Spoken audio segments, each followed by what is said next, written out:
প্রিয় দর্শক আসসালামু আলাইকুম। আজকে তৈরি করে দেখাচ্ছি চিকেন রোল। চিকেন রোল ছোট বড় সকলে বেশ পছন্দ করেন। বাচ্চাদের টিফিনে অনায়াসে চিকেন রোল তৈরি করে দিতে পারেন। বাজারে কিনা চিকেন রোল থেকে হাজার হাজার গুণ স্বাস্থ্যকর বাসায় তৈরি চিকেন রোল। তাই দেরি না করে রেসিপিটি ফলো করে আপনার বাসায় তৈরি করে নিতে পারেন চিকেন রোল। এটা খেতে যেমন সুস্বাদু তেমনি খুবই স্বাস্থ্যকর। চাইলে আপনারা শুধুমাত্র সবজি দিয়েও এই রোলটা তৈরি করে নিতে পারেন, সেটাও খেতে বেশ মজাদার এবং পুষ্টিকর। আজকের চিকেন রোলটি তৈরি করার জন্য প্রথমে আমরা ভেতরের পুরটি তৈরি করে নিব। তার জন্য এখানে নিয়েছি মুরগির বুকের মাংস। এই বুকের মাংসটি আমি ভালোভাবে লবণ, হলুদ এবং আদা রসুন দিয়ে খুব ভালোভাবে সেদ্ধ করে নিয়েছি। এখন এই মাংসটিকে হাতের সাহায্যে ছাড়িয়ে নিচ্ছি। আর অবশ্যই এখানে হাড় ছাড়া চলেট চিকেনটি ব্যবহার করতে হবে। আমি হাত দিয়ে খুব ভালোভাবে এগুলোকে ছাড়িয়ে নিচ্ছি। এভাবে ছাড়িয়ে নেওয়ার পরে এখন আমরা চলে যাচ্ছি চুলো একটি কড়াই বসিয়েছি আর এতে দিয়ে দিচ্ছি 2 টেবিল চামচ রান্নার সয়াবিন তেল। তেলটা যখন হালকা গরম হয়ে আসবে তখন এতে দিয়ে দিচ্ছি 2 বড় সাইজের পেঁয়াজ কুচি। পেঁয়াজটা একটু বেশি দিতে হবে, যেহেতু আমরা এখানে শুধু চিকেনটাই ব্যবহার করছি, এখানে কোনো সবজি ব্যবহার করব না। এবার পেঁয়াজটাকে হালকা একটু নরম করে নেড়ে ছেড়ে রেখে দিচ্ছি। পেঁয়াজটা যখন হালকা নরম হয়ে আসবে তখন এতে দিয়ে দিব সেই ছাড়িয়ে রাখা মুরগির মাংসগুলো দেওয়ার পরে আমরা বাকি মশলাগুলো এতে অ্যাড করে দিব। দিয়ে দিচ্ছি 1 টেবিল চামচ আদা রসুন বাটা, 1 চা চামচ ভাজা জিরা গুঁড়ো, তা অফ ক্যামেরায় আমি দিয়ে দিয়েছি। এর সাথে দিয়ে দিচ্ছি 2 টেবিল চামচ টমেটো সস, ছোট কিউট করে কেটে নেওয়া একটি টমেটো। এখন এই সব কিছুকে একটি স্প্যাচুলার সাহায্যে খুব ভালোভাবে নেড়ে চেড়ে মিক্স করে নিচ্ছি। এটাকে কিছুক্ষণ নেড়ে চেড়ে মিক্স করে নেওয়ার পরে এখন এতে দিয়ে দিচ্ছি 1/2 চা চামচ গরম মশলা গুঁড়ো। এখন আবারও এই সব কিছুকে খুব ভালোভাবে নেড়ে ছেড়ে মিশিয়ে নিচ্ছি এবং মিডিয়াম আঁচে এটাকে ভেজে নিচ্ছি। এখানে আমি কোনো পানি ব্যবহার করি নাই। এই পুরটাকে সম্পূর্ণ পানি ছাড়া রান্না করে নিব।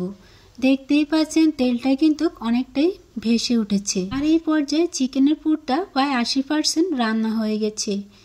এখন এই সময় আমরা দিয়ে দিব এখানে কর্নফ্লাওয়ার। এখানে আমি কিছুটা পানি নিয়েছি, এতে আমি 2 টেবিল চামচ কর্নফ্লাওয়ার মিক্স করে নিচ্ছি। খুব ভালোভাবে পানির সাথে এটাকে মিক্স করে নিয়ে এখন এই মাংসের পুরের সাথে ঢেলে নিচ্ছি। এখানে কর্নফ্লাওয়ার মিশ্রিত পানিটা ব্যবহার করলে আপনার মাংসের পুরটা অনেকটা ব্রাইন্ডিং হবে। ইচ্ছে করলে দিতে পারেন, না দিলেও সমস্যা নেই। তবে মাংসের পুরটা যেহেতু জোর জোরে হয় তাই এটাকে ব্রাইন্ডিং করার জন্য কর্নফ্লাওয়ার মিশ্রিত পানিটা ব্যবহার করেছি। আর এই পর্যায়ে দেখতে পাচ্ছেন এটা অনেকটাই আঠালো এবং চিটচিটে ভাব চলে আসছে। এটা দেখতে পাচ্ছেন খুব ভালোভাবে রান্না হয়ে গেছে। এই পর্যায়ে আমরা আরো কিছুক্ষণ চুলা এটাকে নাড়াচাড়া করে নামিয়ে নেব। এখন আমরা চুলো থেকে এই পুরটাকে নামিয়ে এক্সট্রা কোনো বাটিতে রেখে দিচ্ছি। এখন চিকেন রোলের শীট তৈরি করার জন্য ব্যাটার তৈরি করে নিব। তার জন্য আমরা একটি বাটিতে নিয়ে নিচ্ছি 1.5 কাপ ময়দা, স্বাদ মতো লবণ এবং একটি ডিম। আর তার সাথে দিয়ে দিচ্ছি নরমাল তাপমাত্রার 1 কাপ পানি। এখানে পানিটা বুঝে শুনে ব্যবহার করব। প্রথমে আমি 1 কাপ পানি দিলাম, পরে আমি আস্তে আস্তে বাকি পানিটুকু দিয়ে দেব। পারফেক্ট ব্যাটার তৈরি করতে যতটুকু পানি প্রয়োজন অতটুকু পানি এখানে ব্যবহার করব।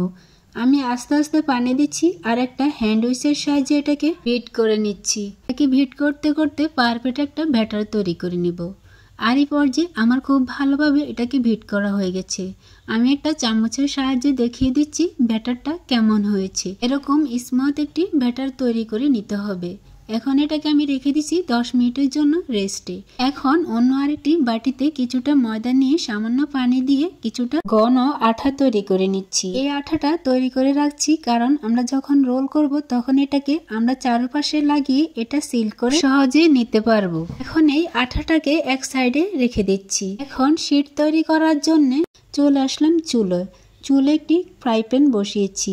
এতে সামান্য কিছুটা তেল ব্রাশ করে নিচ্ছি আর চুলোর জালটা মিডিয়ামে রেখেছি। এখন ফ্রাই প্যানটা হালকা গরম হয়েছে, এতে দিয়ে দিচ্ছি 1 চামচ ব্যাটারটা দিয়ে এভাবে চামচ দিয়ে ঘুরিয়ে ঘুরিয়ে একটা পাতলা রুটি আকারে শেপ তৈরি করে নিচ্ছি। আপনারা চাইলে শীট তৈরি করাও এই রোলগুলো তৈরি করে নিতে পারেন। তবে আমি আজকে এই পদ্ধতিতে রোলগুলো তৈরি করে নেব। এখন আমি একটা স্প্যাচুলার সাহায্যে এটাকে উল্টিয়ে নিচ্ছি, হালকা কিছুটা ছেঁকে এটাকে তুলে নেব। এই তো আমার একটি রুটি তৈরি হয়ে গেছে, আর রুটিটা দেখে বুঝতে পারছেন কতটা পাতলা এবং নরম হয়েছে। ঠিক একইভাবে আমি সবগুলো রুটি তৈরি করে নিচ্ছি। সবগুলো রুটি একইভাবে তৈরি করা হয়ে গেলে এখন আমরা চলে যাচ্ছি রোল তৈরি করার জন্যে। আমাদের সবকিছু রেডি হয়ে গেছে, এখন আমরা রোলগুলো তৈরি করে নিব। আমরা যে শীটগুলো তৈরি করে রেখেছিলাম সেখান থেকে একটি শীট নিয়ে নিচ্ছি। এখন এই শীটের মাঝ বরাবর দিয়ে দিচ্ছি চিকেনের পুর। সবজি বা চিকেনের পুর যে কোনো পুরে যদি বেশি পরিমাণে দেওয়া হয় তা রোলগুলো খেতে বেশ মজা হয়। চিকেনের পুরটাকে খুব সুন্দরভাবে দেওয়ার পরে এখন এর চারপাশে লাগিয়ে দিচ্ছি আঠা। আমরা যে ছোট্ট বাটিতে ব্যাটারটা তৈরি করেছি তার থেকে আঙ্গুলের সাহায্যে কিছুটা ব্যাটার নিয়ে এর চারপাশ আটকিয়ে দিচ্ছি। এর চারপাশে যখন আঠা লাগানো হয়ে যাবে তখন এর যে সাইডের অংশগুলো রয়েছে তা তুলে দিচ্ছি। আমার হাতের দিকে তাকালে আপনারা বুঝতে পারবেন আমি কাজটা কেমন করে করছি। ঠিক এইভাবে মাঝ বরাবর এটাকে রোল করে নিতে হবে এবং শেষ অংশ একটু আঠা দিয়ে আটকে দিতে হবে, এতে করে রোলগুলো সহজে ছুটবে না। ঠিক একইভাবে আমি সবগুলো রোল তৈরি করে নিব। আপনারা চাইলে প্রথমে আঠা লাগিয়ে তারপরে চিকেনের পুর দিতে পারেন। আপনারা ভালোভাবে বোঝার জন্য আমি আরেকটি রোলও তৈরি করে দেখাচ্ছি।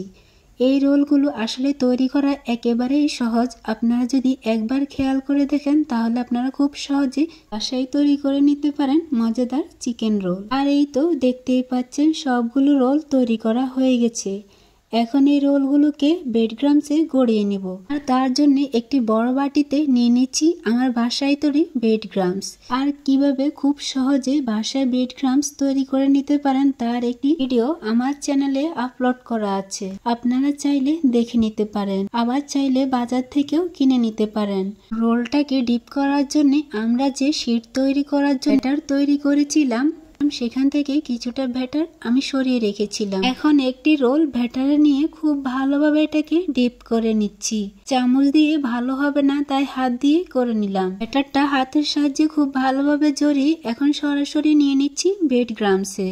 ব্রেড ক্রাম্বস এটাকে গড়িয়ে নেওয়ার জন্য হাত দিয়ে উপর দিয়ে দিচ্ছি। চারপাশে খুব ভালোভাবে ব্রেড ক্রাম্বস লাগিয়ে নিয়েছি। ঠিক একইভাবে আমি সবগুলো রোল তৈরি করে নিচ্ছি। এখানে আপনারা চাইলে ময়দার ডুয়ার পরিবর্তে একটি ডিম ফেটিয়ে ডিমের মাধ্যমে রোলগুলোকে ডিপ করে নিতে পারেন। একে একে আমি সবগুলো রোল ব্রেড ক্রাম্বসে গড়িয়ে নিয়েছি। এই পর্যায়ে দেখতেই পাচ্ছেন সবগুলো রোল কিন্তু তৈরি হয়ে গেছে। এখন ভেজে নেওয়ার পালা। চুলায় একটি কড়াই বসিয়েছি, এতে আমি পরিমাণ মতো তেল দিয়ে দিলাম।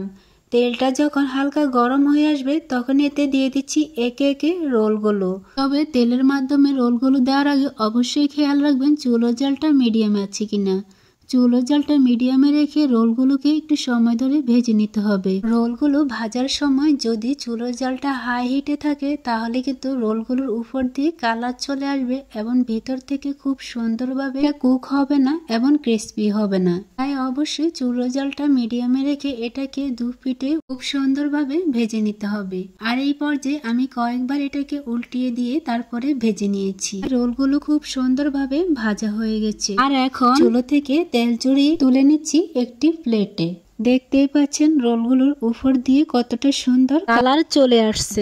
আর এই রোলগুলো ভেতর থেকে সফট এবং উপর দিয়ে ক্রিস্পি হয়েছে। আমি যদি আপনাদেরকে একটি রোল ভেঙে দেখাই তাহলে বুঝবেন এটা ভেতর থেকে কতটা নরম এবং উপর দিয়ে কতটা ক্রিস্পি হয়েছে। পুরে ঠাসা চিকেন রোল খেতে দারুণ হয়েছে। আপনিও কিন্তু বাসায় খুব সহজে এই চিকেন রোলটি তৈরি করে নিতে পারেন। এটা যেমন স্বাস্থ্যকর তেমনি বাজারে কিনা রোল থেকেও এর স্বাদ বহুগুণ বেশি। এটা তৈরি করা তেমন একটি কঠিন কাজ নয়। আপনি ইচ্ছে করলে খুব সহজে খুবই অল্প উপকরণ দিয়ে ঘরে সহজে তৈরি করে নিতে পারবেন চিকেন রোল। প্রিয় দর্শক, চেষ্টা করেছি খুব সহজে আজকের এই রেসিপিটি তৈরি করে দেখানোর জন্য। আর এই রেসিপিটি যদি আমার ইউটিউব চ্যানেল থেকে দেখে থাকেন চ্যানেলটি সাবস্ক্রাইব করে দিবেন এবং পাশে থাকা বেল আইকনটি বাজিয়ে রাখবেন। তাহলে আমি নিত্য নতুন ভিডিও দেওয়ার সাথে সাথে আপনার কাছে নোটিফিকেশন চলে যাবে। যদি ফেসবুক পেজ থেকে দেখে থাকেন তাহলে অবশ্যই কমেন্টসে আপনার মতামত জানাবেন। আজকের মতো সবার কাছ থেকে বিদায় নিচ্ছি। আল্লাহ হাফেজ।